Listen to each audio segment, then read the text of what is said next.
नमस्कार मित्रांनो, तुमचं स्काय कॅपिटल मराठीमध्ये हार्दिक स्वागत आहे. तर आज आपण बघणार आहोत की मित्रांनो, आपण फॉरेक्समध्ये ट्रेड करतो तर त्याच्या लॉट साईज काय असतात आणि तुम्हाला लॉट साईज बद्दल पूर्ण माहिती या व्हिडिओमध्ये मिळणार आहे. जसं तुम्ही बघू शकता मित्रांनो, आपण गोल्डमध्ये जास्त ट्रेड करतो तर आपण लॉट साईज काय ठेवली पाहिजे आणि लॉट साईज कोणत्या कोणत्या असतात याबद्दल पूर्ण माहिती घेणार आहेत.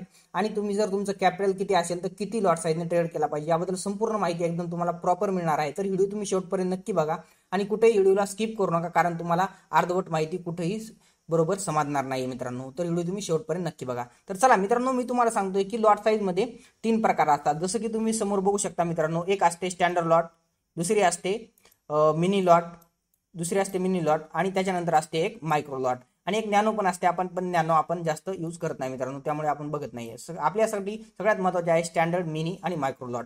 तर मित्रांनो, मी तुम्हाला सांगतो की आता आपण बघतोय समोर की जसं मार्केट चालू आहे बघा.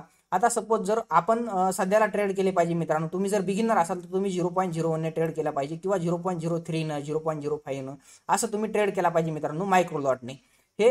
आणि तुम्हाला नंतर तुमची जर जसंही तुमचं अनालिसिस एकदम जरा पक्क व्हायला लागेल तर तुम्ही मिनी लॉटनं पण ट्रेड केलं पाहिजे 0.10 न 0.20 न 30 न असं तुम्ही ट्रेड केलं पाहिजे मित्रांनो.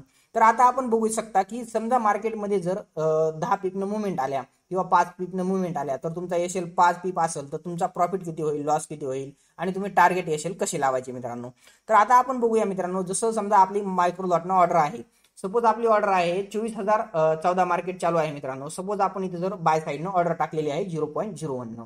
हा, तर समजा मार्केट गेलेलं आहे बघा इथून. सपोज आपण पकडूया मित्रांनो की 24,014 पासून मार्केट गेलेलं आहे बघा 24,024 पर्यंत, म्हणजे मार्केटमध्ये एक मुवमेंट आलेली आहे 10 पीपची. तर आपली जर ऑर्डर असेल 0.01 तर मित्रांनो आपल्याला प्रॉफिट किती होईल, $10 प्रॉफिट होईल मित्रांनो.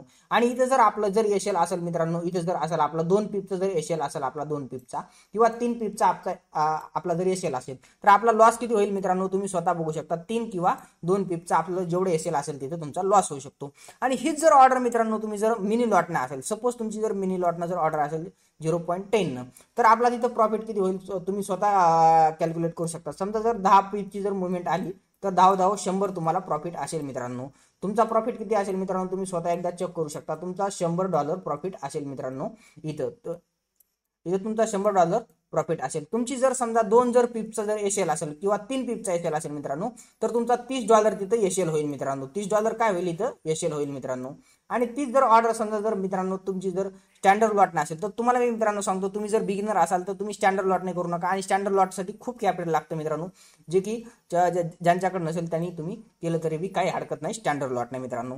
जसं तुम्हाला मी सांगतोय की तुम्ही 100 गुणिले 10 करू शकता, तुम्हाला $1000 इथं प्रॉफिट होऊ शकतो मित्रांनो, तुम्ही जर स्टँडर्ड लॉटनं ट्रेड केलं तर. आणि तुमचा एशेल पण तसाच होऊ शकतो मित्रांनो, $300 एशेल होऊ शकतो मित्रांनो. तर त्यामुळे तुम्ही स्टँडर्ड लॉटला थोडं अवॉइड करू शकता तुम्ही जर बिगिनर असाल तर मित्रांनो.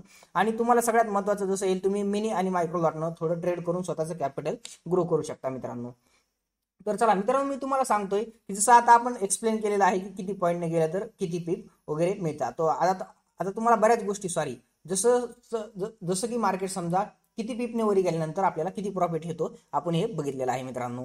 तर मी तुम्हाला सांगतो, जर सपोज आपण बिगिनर असाल तर तुम्ही 0.2 ने 0.02 न 0.03 ने असे तुम्ही 10च्या मध्ये करू शकता मित्रांनो. तुम्ही जर बिगिनर असाल तर मायक्रो लॉटने करू शकता आणि त्याच्यानंतर तुम्ही हळूहळू वाढवून मिनी लॉटने पण करू शकता. आणि तुम्हाला याच्यानंतर जसं कॅपिटल ग्रो होईल तसं तुम्ही ट्रेड करू शकता. तर सगळ्यात महत्त्वाची गोष्ट येते मित्रांनो की तुम्हाला कॅपिटल किती लागतं. सगळ्यात महत्त्वाची गोष्ट तुम्हाला मी इथे एक्सप्लेन करणार आहे की तुम्ही जर किती कॅपिटल असेल तर कसं ट्रेड केलं पाहिजे. तर मित्रांनो, तुम्हाला ट्रेडिंग करण्यासाठी मिनिमम स्टार्टिंग करण्यासाठी फॉरेक्समध्ये स्टार्टिंग करण्यासाठी तुम्हाला कॅपिटल लागतं कमीत कमी. तुम्ही जर सेफ साईड खेळायचं म्हटलं तर तुम्हाला $50 असलं पाहिजे मित्रांनो. तर तसं विचार केला तुम्ही कमी पण करू शकता. तिथं तुम्हाला जर डिपॉझिट करायचं तर $20-30 पण त्याच्यामध्ये तुमच्या ब्रोकरमध्ये डिपॉझिट होतं. पण तुम्हाला जर सेफ साईड जर समजा जर मार्केटमध्ये यायचं असेल तर मित्रांनो तुमचं डिपॉझिट पाहिजे $50 तुमचं डिपॉझिट पाहिजे मित्रांनो. तर म्हणजे तुम्ही पण थोडं सेफ राहता आणि त्याच्याबद्दल तुम्हाला ट्रेडिंग एकदम असं कम्फर्टेबल करता येतं त्यामुळे. तर अशा प्रकारे तुम्हाला इथं संपूर्ण आपल्याला स्टँडर्ड लॉट, मिनी लॉट आणि मायक्रो लॉट बद्दल समजून सांगितलेलं आहे. आणि जर तुम्हाला काही अडचण असेल तर मला तुम्ही व्हॉट्सअपवरती मेसेज करू शकता आणि व्हॉट्सअप नंबर आपल्या डिस्क्रिप्शनमध्ये दिला आहे, तिथून तुम्ही मला व्हॉट्सअपला हाय करू शकता. तर अशा प्रकारे मित्रांनो गोल्डमध्ये अशा तुम्हाला टिप वगैरे किती किती मिळाले तर किती प्रॉफिट होतो आणि किती तुमचा एसएल असतो, ह्या तुम्हाला गोष्टी ह्या मायक्रो लॉट, मिनी लॉट आणि ह्या लॉट साईजमुळे तुम्हाला समजू शकतो मित्रांनो.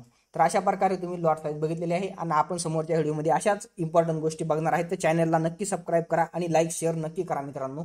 धन्यवाद मित्रांनो.